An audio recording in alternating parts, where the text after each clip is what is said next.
Agora um alerta, hein? O isolamento provocado pela pandemia do coronavírus criou ainda mais dificuldades para que fossem feitas denúncias de crimes de violência sexual contra crianças e adolescentes. O cenário pode ter ajudado a aumentar a subnotificação de casos. A informação foi divulgada pelo relatório de análise de ocorrências de estupro de vulnerável do estado de São Paulo, feito pelo Instituto Sou da Paz, o Ministério Público de São Paulo e o Unicef. Segundo o levantamento, esse tipo de crime vinha crescendo anualmente, mas no primeiro semestre do ano passado apresentou uma redução significativa de menos 15,7%, sobretudo nos meses de abril e maio, quando a quarentena em São Paulo era ainda mais restritiva. E sobre isso a gente conversa agora com a coordenadora de projetos do Instituto Sou da Paz, Cristina Neme, que participou diretamente na elaboração do estudo. Oi, Cristina, boa tarde para você. Obrigada por nos atender. Boa tarde a todos e a todas. Cristina, antes de a gente entrar nesses números, gostaria que você me explicasse para o nosso público. A maioria dos casos de violência sexual acontece dentro de casa, né? Correto. Esse é um padrão desse tipo de crime. A grande maioria, quase 80%, ocorre dentro de residências, dentro do ambiente doméstico e é praticada por pessoas próximas, parentes ou, enfim, amigos, conhecidos das vítimas. Bom, e acredito que o número de denúncias diminuiu, mas não o número de casos, até porque o isolamento aumentou a convivência entre as pessoas. Exatamente. Essa foi a preocupação do estudo, mostrar que a redução das denúncias durante o período de isolamento social não significou a redução da ocorrência desses crimes, procurando chamar a atenção para a maior necessidade de supervisão e de monitoramento desses casos, para possibilitar o atendimento dessas vítimas que estão ainda mais isoladas e invisíveis no ambiente doméstico. A gente tem que, durante o período da pandemia, apesar de ter caído o número de registro, a proporção de casos ocorridos dentro de casa aumentou para 84% no primeiro semestre de 2020.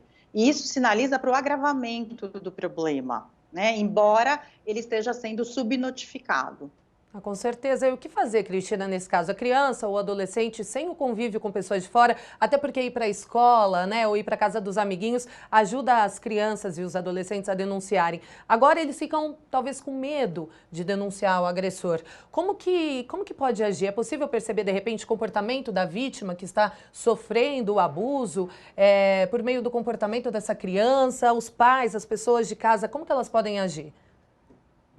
Exatamente, aumenta a dificuldade de denúncia, porque este já é um crime que é silenciado normalmente, No período da pandemia e do isolamento, esse silenciamento se acentua justamente pela falta de canais de acesso à denúncia, Então, a criança não está na escola, não está em outros ambientes de convívio social, onde outros adultos podem observar esses sinais de retraimento, de depressão, e que chamam a atenção para o problema, Então, a primeira coisa é aumentar as possibilidades de denúncias por meio virtual, para que as pessoas que estão no entorno possam fazer, chamar ajuda em relação a esses casos, aumentar a conscientização em relação a esse problema, porque é um tabu falar de abuso sexual, sobretudo quando acontece em ambientes familiares, domésticos.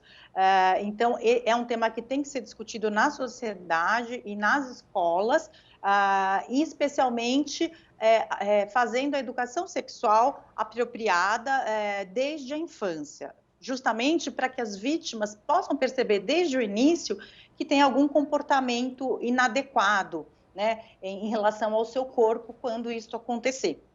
É preciso esclarecer, porque as crianças muitas vezes não sabem o que está acontecendo. Sendo orientadas desde cedo de forma adequada e apropriada, elas também podem falar mais precocemente quando perceberem esse tipo de comportamento abusivo em relação a seus corpos. Ainda na linha dessa sua resposta, Cristina, o que os órgãos oficiais podem fazer? Existe uma forma de estimular a denúncia ou, de repente, de fazer esse momento que é tão delicado menos doloroso para a vítima?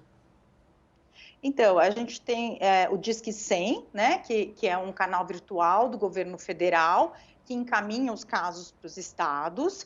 Nós temos os conselhos tutelares, que podem ser acionados, e quando a parte se dá conta que vai proteger essa vítima, né, enfim, um familiar, uma pessoa próxima, pode a delegacia fazer a denúncia. Por outro lado, ao mesmo tempo, essa criança tem que receber o atendimento de saúde e o atendimento psicológico.